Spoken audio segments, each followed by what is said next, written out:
ආයුබෝවන් මගේ Life with Simple YouTube channel එකට ඔයාලව සාදරයෙන් පිළිගන්නවා. අද මම ඔයාලට අරගෙන ආවේ බලපු ගමන් හදන්න හිතෙන කටේ දිය වෙන රසම රස සව් පොඩින් හදන විදිය. විශේෂම දේ තමයි මේක හදන්න oven බිත්තර ස්ටීම් මේ මොකොත්ම ඕනේ නැහැ. සව් හැඳි දෙකකින් ගෙදර තියෙන දේවල් වලින් විනාඩි කිහිපයකින් ඔයාට මේ සුපිරි ඩෙසර්ට් එක හදාගන්න පුළුවන්. ඉතින් වැඩි කතා නැතුව අපි බලමු කොහොමද මේක හදාගන්නේ කියලා. මේ පුඩින් එක හදන්න අපිට ගොඩාක් දේවල් ඕන වෙන්නේ නැහැ.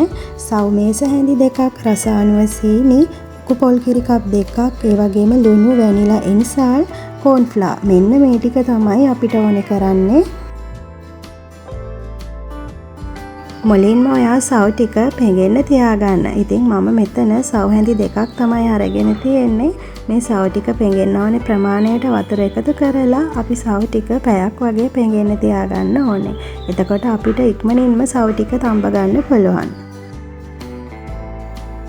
ඊට පස්සේ මම මේ වගේ භාජනයකට කෝන් ෆ්ලා මේස හැඳි දෙකක් එකතු කරගන්නවා.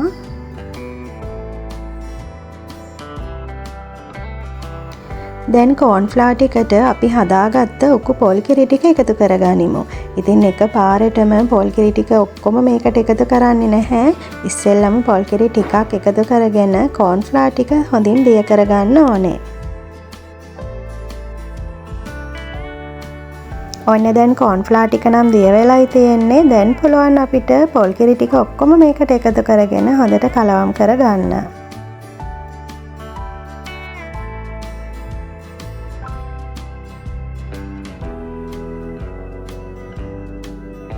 ඊට පස්සේ ඔන්න මම දැන් මේ වෙලාවේ සීනි ටිකත් එකතු කරගන්නවා. ඉතින් ඔයාට කැමති විදිහට ඔයාගේ රස අනුව සීනි එකතු කරගන්නත් පුළුවන්.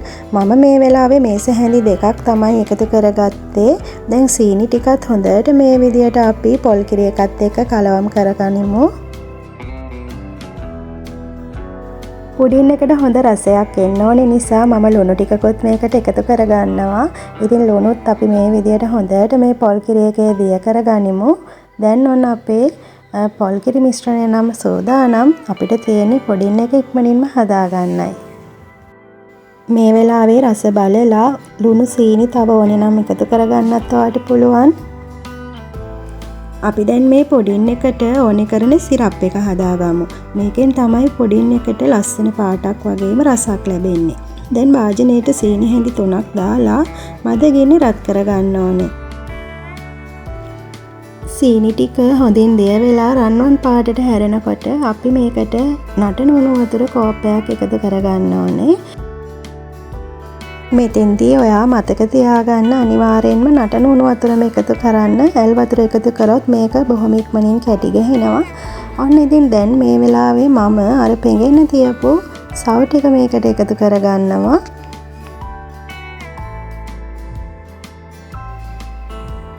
සව් ටික එකතු කරාට පස්සේ අපි මේක දිගටම හැඳි ගන්න ඕනේ. නැත්නම් යට අඩිය අල්ලන්න පුළුවන් මේක.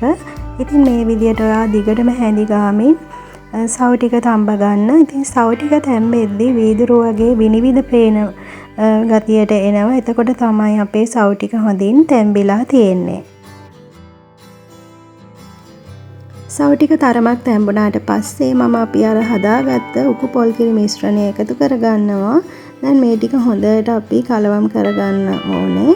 මේ විදියට අපි දිගටම කලවම් කරගන්නකොට අපිට දැනෙනවා මේක ටිකෙන් ටික උකු ගතියකට එනවා. අන්න ඒ ප්‍රමාණයට එනකම් අපි මේ විදියට දිගටම හැඳි ගාමු. ඊට පස්සේ ඔන්න දැන් මම මේ එකතු කරේ වැනිලා ටිකක්. ඉතින් මේකෙන් රස සුවඳ දෙකම එකට එකතු වෙනවා අපේ පුඩින් එකට. ඔයා ළඟ තියෙනවා නම් වැනිලා ටිකකුත් එකතු කරගන්න. ඒ වගේම ඔයාට පුළුවන් මේකට කුරුඳු පොතු කැබැල්ලක් එකතු කරගන්න. ඒකනොත් රසය වැඩි කරගන්න පුළුවන්. මේ ක්‍රමයට හැදුවම පුඩින් එකට කෘත්‍රිම වර්ණක ඕනෙම නැහැ. කැරමල් එකෙන්ම නියම පාටක් එනවා. ඉතින් අපි මේ විදියට දිගටම මේක හැඳි ගන්න ඕනේ. නැත්නම් යට අඩිය අල්ලන නිසා. ඔන්න දැන් ඔයාලට පේනවා ඇති අපේ සව් මිශ්‍රණය හොඳ උකු ගතියකට ඇවිත් තියෙනවා.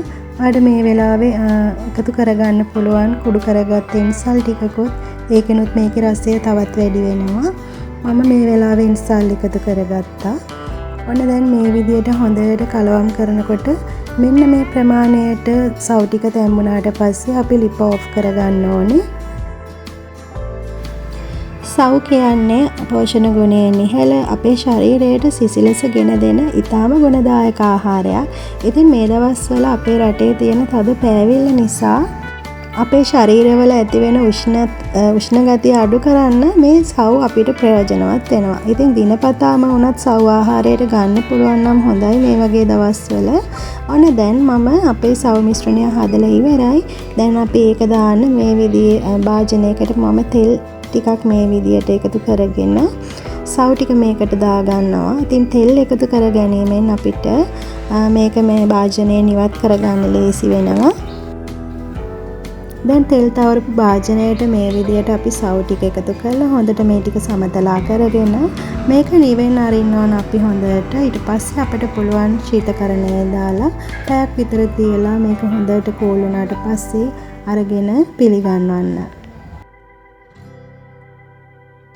ෆ්‍රිජ් එකට දාන්න කලින් මම මේ විදියට වියලි මිදි ටිකක් මේකට උඩින් දාගන්නවා. ඉතින් මේ මිදි එකතු කර ගැනීමෙන් අපේ පොඩින් එක ගොඩාක් රස වෙනවා. මේ දේවල් අනිවාර්ය නැහැ. ඔයා ළඟ තියෙනවා නම් පමණක් ඔයාට එකතු කරන්න පුළුවන්. ඒත් මේ දේවල් එකතු කර ගැනීමෙන් අපේ පොඩින් එකේ රසය තවත් වැඩි වෙනවා. ඔන්න දැන් මම ෆ්‍රිජ් එකට දැම්මා. ඊට පස්සේ දැන් මේ තියෙන්නේ මම කෝල් කරලා අරගත්ත අපේ සව් පොඩින් එක. ඔයාලට පේනවා ඇති ගොඩක් පහසුවෙන් මේක ගලව ගන්නත් පුළුවන්. හරිම ලස්සනට තියෙනවා. දැන් මේ විදියට හොඳට වටේ බුරුල් කරගෙන අපි මේක වෙන පිඟානකට මාරු කරගන්න ඕනේ. ඉතින් අන්න බලන්න මෙන්න මේ විදියට අපිට හරිම පහසුවෙන් පුළුවන් මේක වෙන් කරගන්න. දැන් පොඩින් එකත් හොඳට කෝල් වෙලා තියෙන්නේ. ඒකට පුළුවන් මේ විදියට මේක උඩින් කජ්ජු ඒ වගේම වියලි මිදි දාලා රස බලන්න.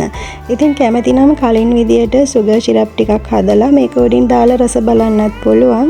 එහෙම නැතිනම් ඔයා ළඟ පැණි තියෙනවා නම් පැණි ටිකක් මේක උඩින් දාලත් ඔයාට මේක රස විඳින්න පුළුවන්. ඒ නැතත් මේ විදියටත් ගොඩාක්ම රසයි. ඉතින් අධික සීනි අපි භාවිතා කරන එකත් හොඳ නැති නිසා මම හිතනවා මේ විදිය හොඳයි කියලා. ඔන්න දැන් මම මේ විදියට මගේ පොඩින් එක ලස්සනට සරස ගත්තා. දැන් මේ තියෙන්නේ අපේ රසම රස සව් පොඩින් එක. ඔයාලත් මේක ගෙදරදී හදලා බලලා රස කොහමද කියලා කමෙන්ට් එකකින් කියන්න. මේ වීඩියෝ එකට ඔයාලා කැමති නම් ලයික් කරන්න, ඒ වගේම ෂෙයා කරන්න. ඒ වගේම මගේ channel එක subscribe කරලා recipes එක දිගටම එකතු වෙන්න කියලා ඔයාලට ආරාධනා කරනවා. ඉතින් තවත් රස වීඩියෝ එකකින් ඉක්මනින්ම හමු වෙමු. ඔයාලට සුබ දවසක්.